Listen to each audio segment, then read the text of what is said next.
This is Generations, folks, and my name is Kevin Swanson. Today, the horrors of B&W. That's the brave new world. How science can destroy us and, to some extent, has already destroyed much of our world today. At least 70% of babies that would have made it out of the womb alive are killed by the kill pill, the day after pill, the IUD, other abortifacients, and that's just since the 1990s. It wasn't that bad until the 1990s or the 2000s. Weapons of mass destruction are deliverable at 10 to 15 minutes using hypersonics now. But thankfully, our leaders in Russia, North Korea, Iran, and the U.S. are far more level-headed than they were back in 1970. I think. I hope. But if the heart of man is deceitful above all things and desperately wicked, then what will man do with weapons of mass destruction? What will man do with an AI tool that can accelerate protein structure prediction and gene editing to produce a dangerous pathogen bioweapon kind of deal?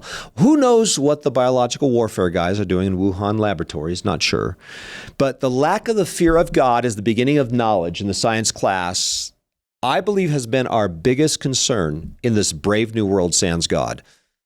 The fear of God has been gone for about a century in American university classrooms, and the effects have been utterly devastating. This godless science is geared up to destroy the world, my friends.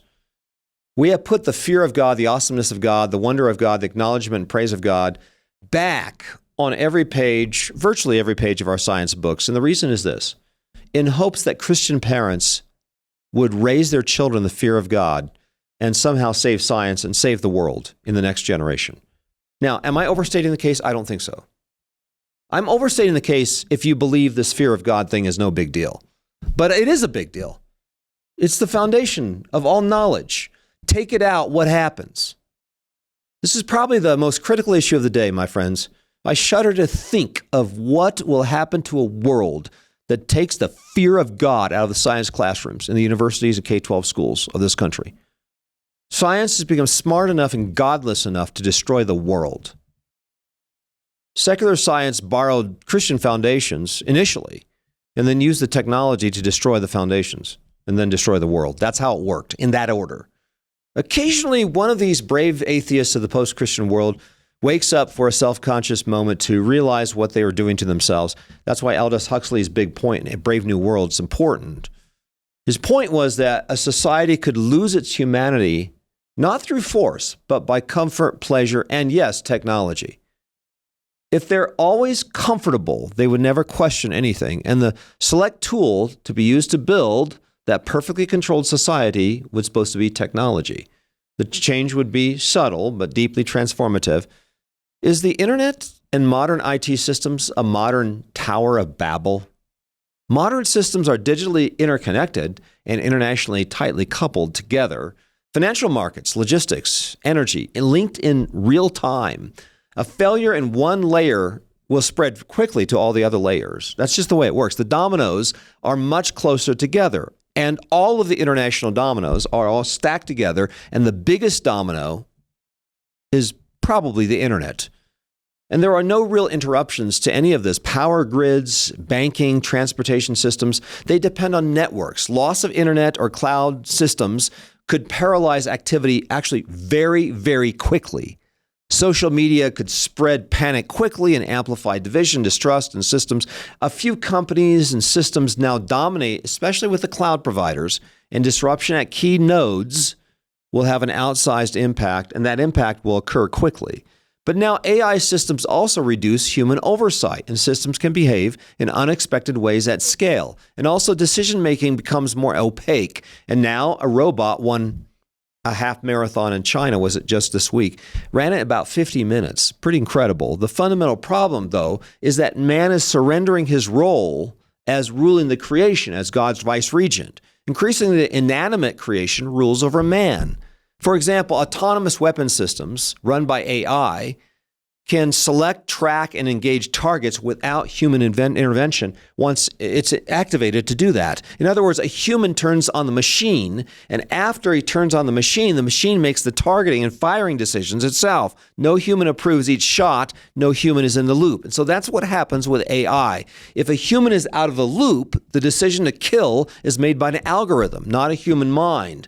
Now, there's a Tower of Babel problem with all of this. As I said, the centralized interconnected system of the internet can disintegrate way faster than other centralized systems in the past.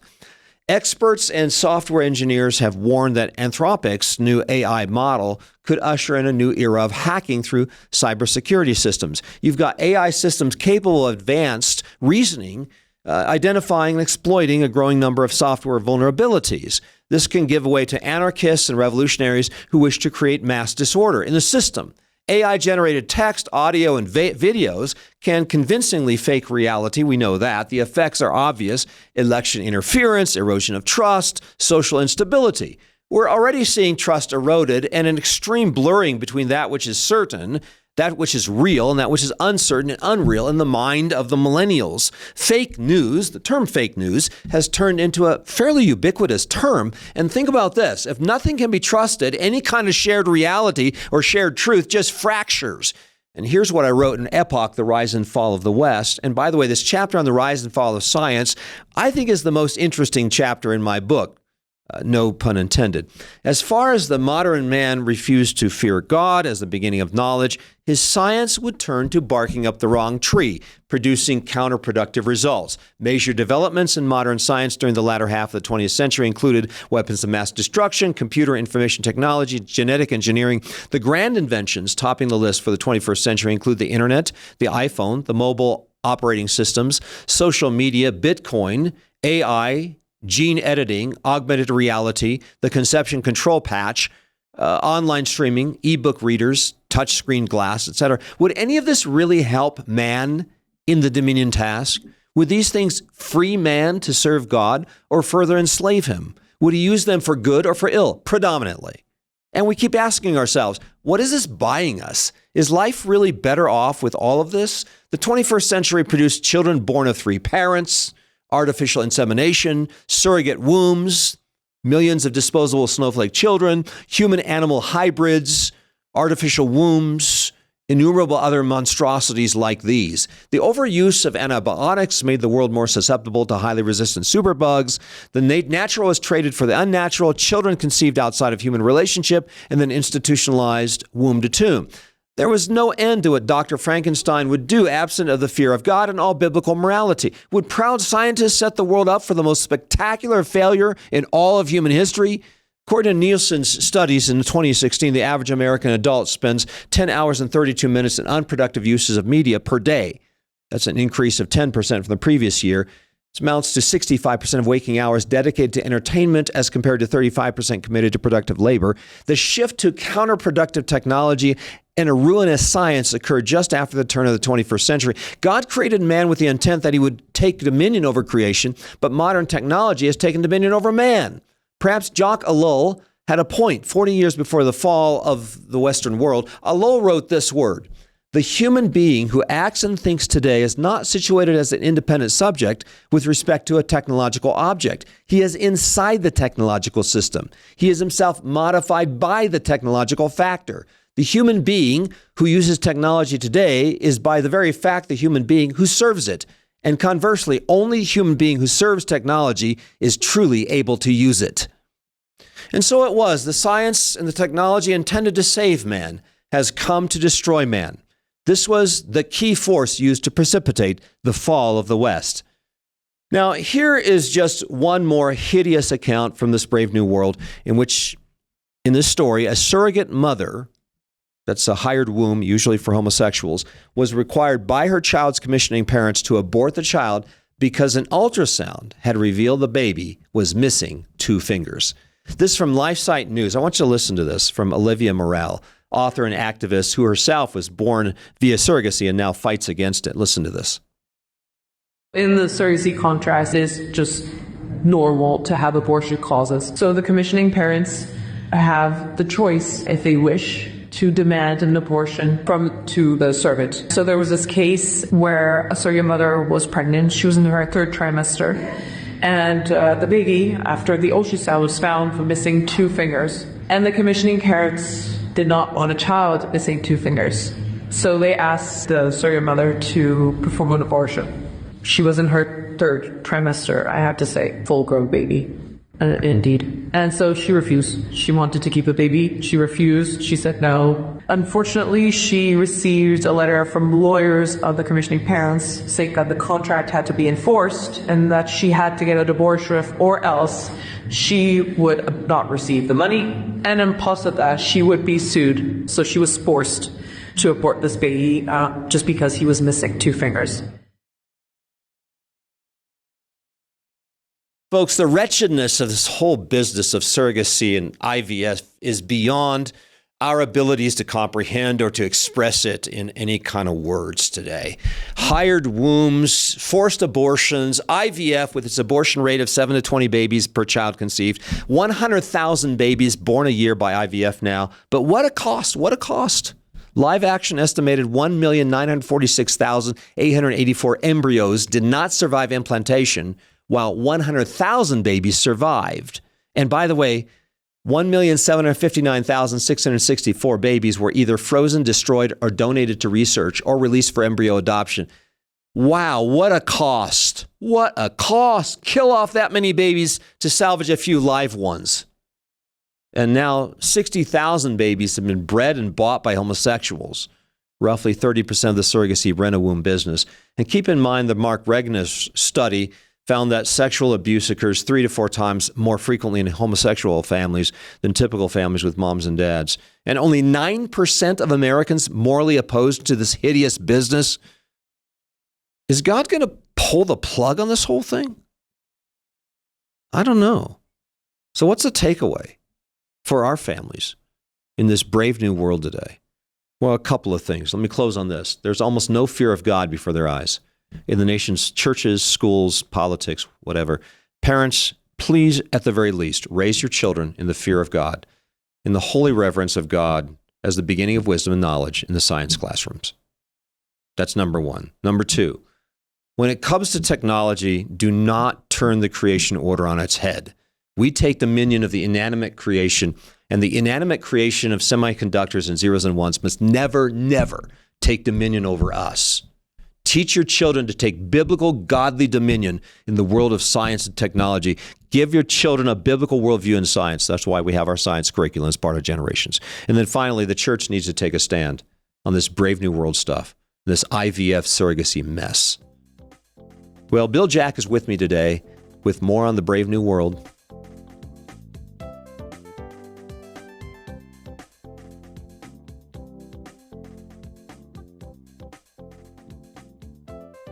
So, Bill Jack from Worldview Academy in studio. And Bill, wow, where do I start here? Let's start with the robots. This brave new world is something Christians absolutely must be aware of and discerning. I mean, our discernment level needs to go up another 4 or 5 notches, like right now. Yeah. Take the robots, for example, running the race, running the half marathon in Japan. One of them won it. Yeah. The other guy fell down and self-destruct. Wait. Okay, the other guy? Yeah, the other guy. What did you just do? Yeah.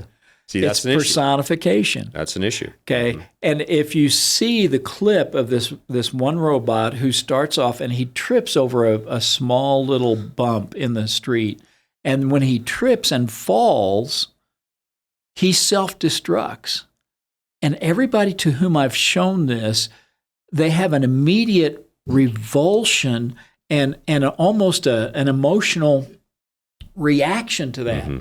That is, they say, that's creepy, or I can't look at that. Why so creepy? What's going on here? If it were creepy. Remote control car, we wouldn't have that reaction. Why? Even if it were a monster truck. Well, because even if it were a demolition derby. Because somebody is in immediate control of the remote control car, I would say. But I would say that it's may be the bigger personification, anthropomorphism. Mm-hmm. That is assigning to an inanimate object personality and human characteristics. And we can do that to AI. We can do that to Alexa. We can do that to the car. This goes all the way back to 2001 Space Odyssey, where you had the computer in space who took on his own personality.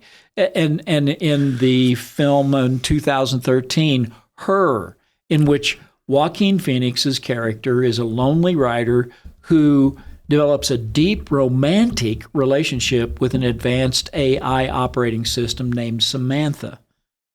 And even with iRobot, with Will Smith, where robots are there to serve and there is an off button, but something happens and the robots begin to take over. And they have personality. You know what it's like? It's like your pet. Your pet is not human, but people get deeply emotionally attached to an animal, and they assign it human characteristics. And so they cross a line here. They cross a line. It's personification. Now, I'll say that an animal does have what, for lack of a better term, personality. That there's unique characters and qualities about it they're not eternal beings. They don't have a spirit, but they have, if you will, a soulishness about them. That there's a unique thing about animals that doesn't occur with plants. But with these robots, we're doing the same thing. We are giving them the appearance of humans. They're humanoid in appearance. They move that way. And in these films, which were considered 10 years ago to be sci-fi, are now coming to be reality. Yeah. It's reality. It's kind of scary. Yeah, iRobot is set in 2035. Her was done in 2013. The 2001 Space Odyssey, that computer, that was how many years ago now? But it is now coming to be reality, and we are assigning personalities to inanimate objects and treating them and talking to them as such with AI. And that's a lie. And it is a lie. It is when we have crossed the line, I think, in not using the tool of AI or robotics, but being used by and manipulated by the tool, the robotics themselves. And now what I want to do is I want to be careful here to discern between that which is right and wrong when it comes to the use of these forms of AI, robots, and modern technologies. Now, especially when it comes to the robots exercising whatever they do in the corporate world, or maybe it's in the private world, maybe it's in the warfare in the military. Moral agency is a very important issue because we as humans made in the image of God have moral agency, and we are responsible before God to make right moral choices. Right. And so when it comes to moral decision-making, a lot of decision-making ties into the moral. Take, for example, the autonomous forms of AI where the robot is assigned to determine who's the bad guy, who's the good guy, whether they should shoot this guy or that guy.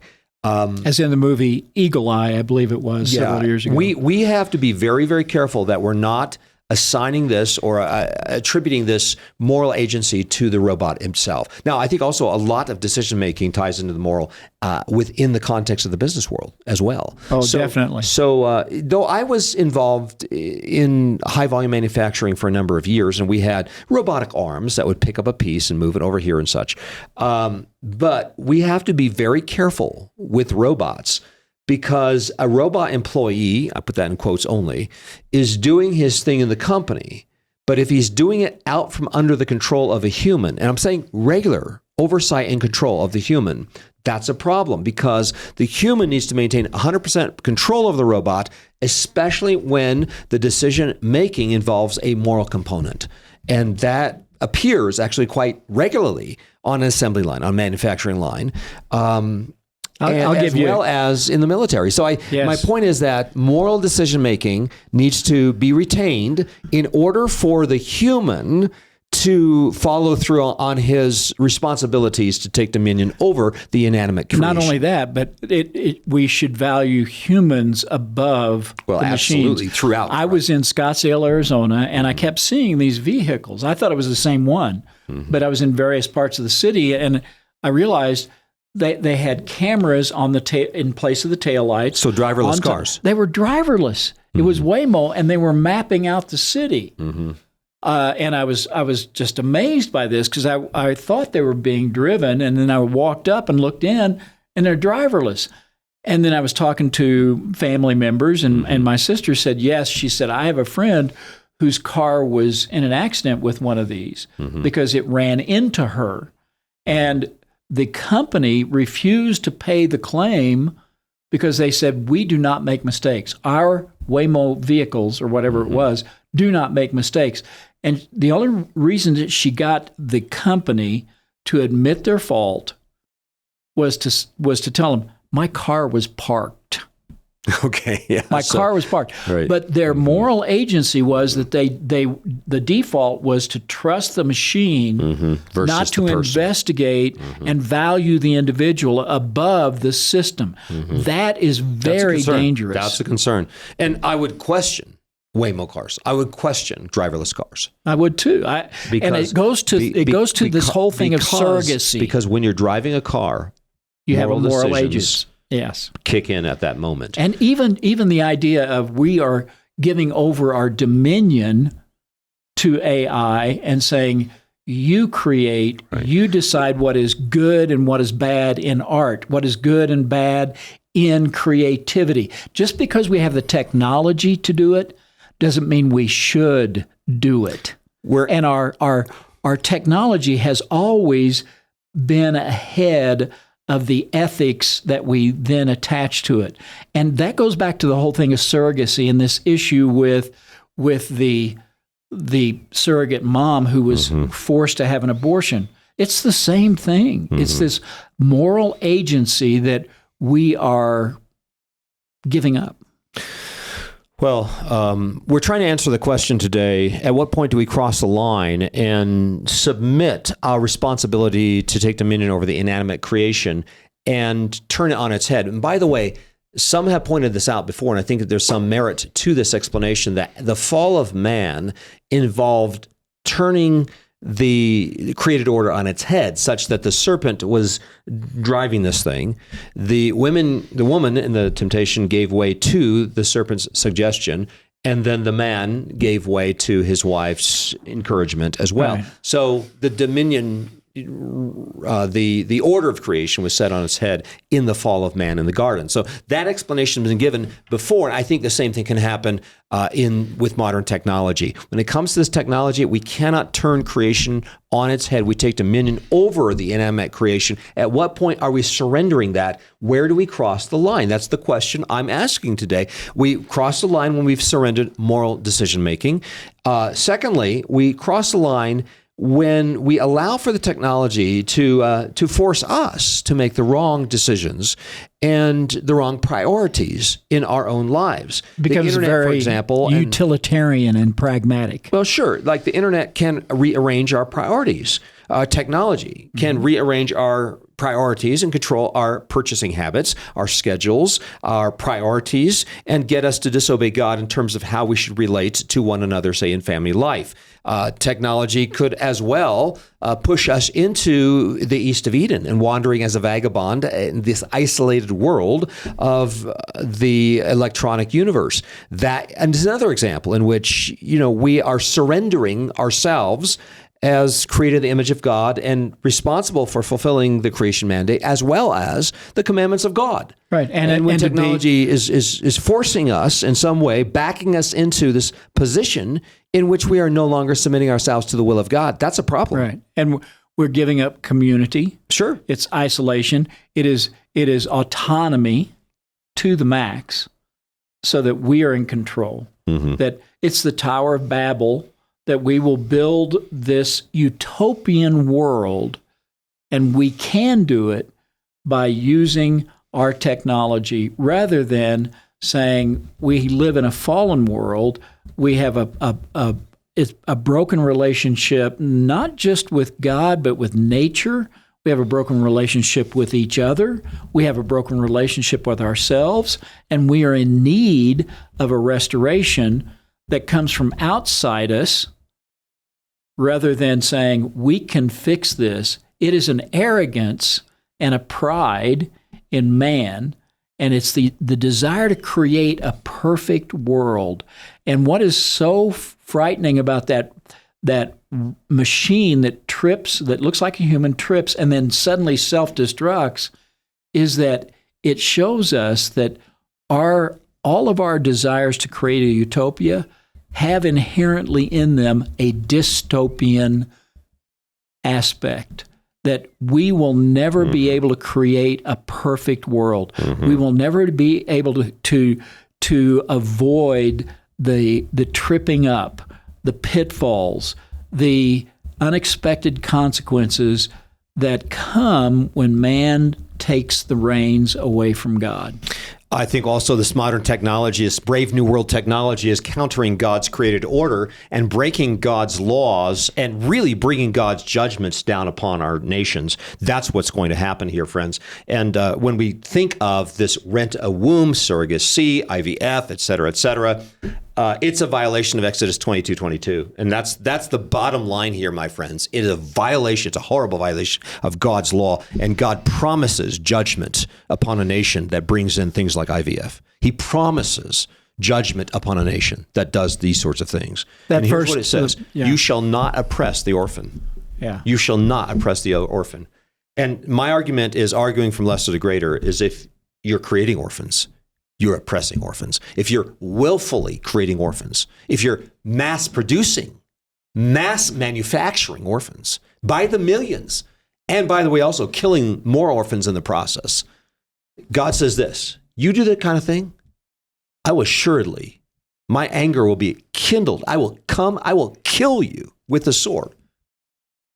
And I'm serious. God takes this whole issue of the Brave New World surrogacy program and the purposeful creation of orphans as a massive, massive violation of his holy law.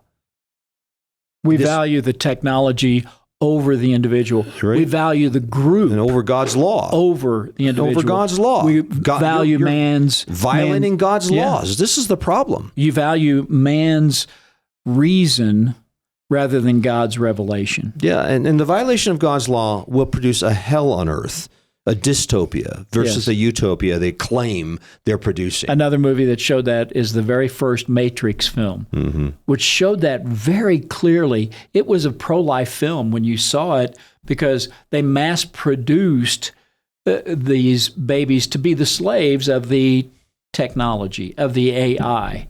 And that's where we're headed. We become a slave to that which we create if we don't first submit to the Creator.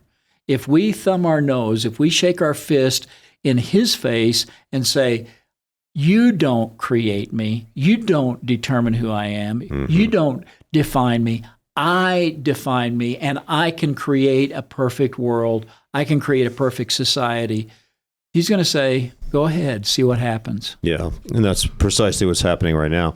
So renting wombs, buying babies, I think it's one of the sickest, most depraved and heinous things we've seen in human society in the history of the world.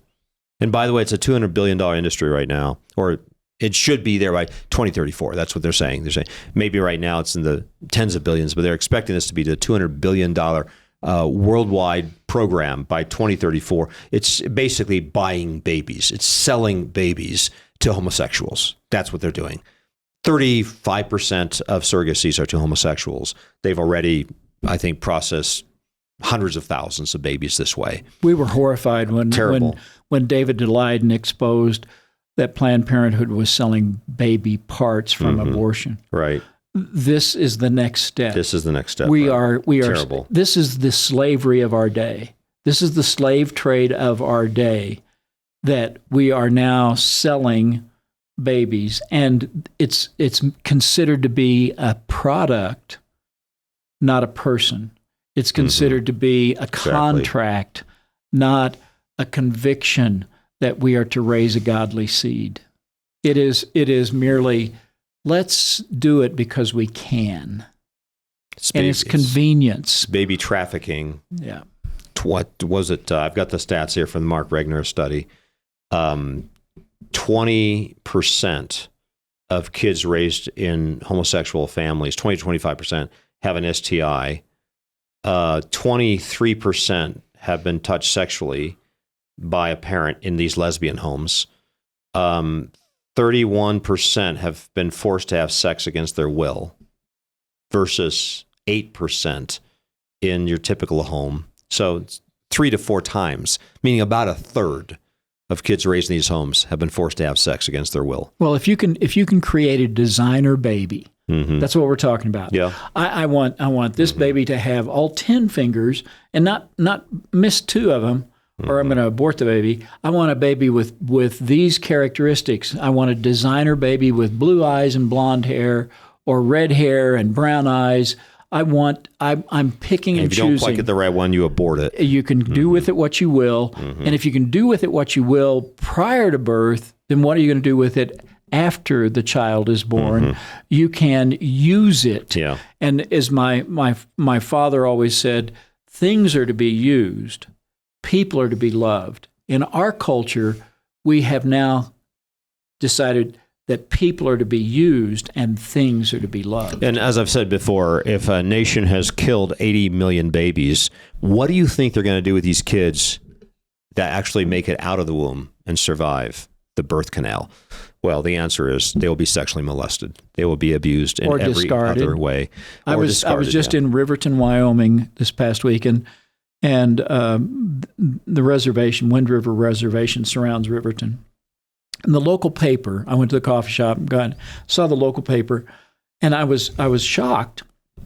There was a column on one page that was continued on another page of missing persons. I've never seen a column in a newspaper that was missing. There were paragraphs and pictures, descriptions and pictures, and 85% of them were teenage Native Americans.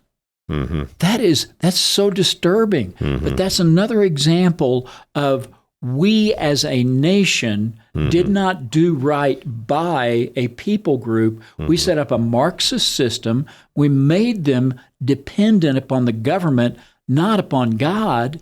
And as a result, that destroyed their families. Destroyed their families. Right? And these are children who have disappeared. They are trafficked. They have been murdered.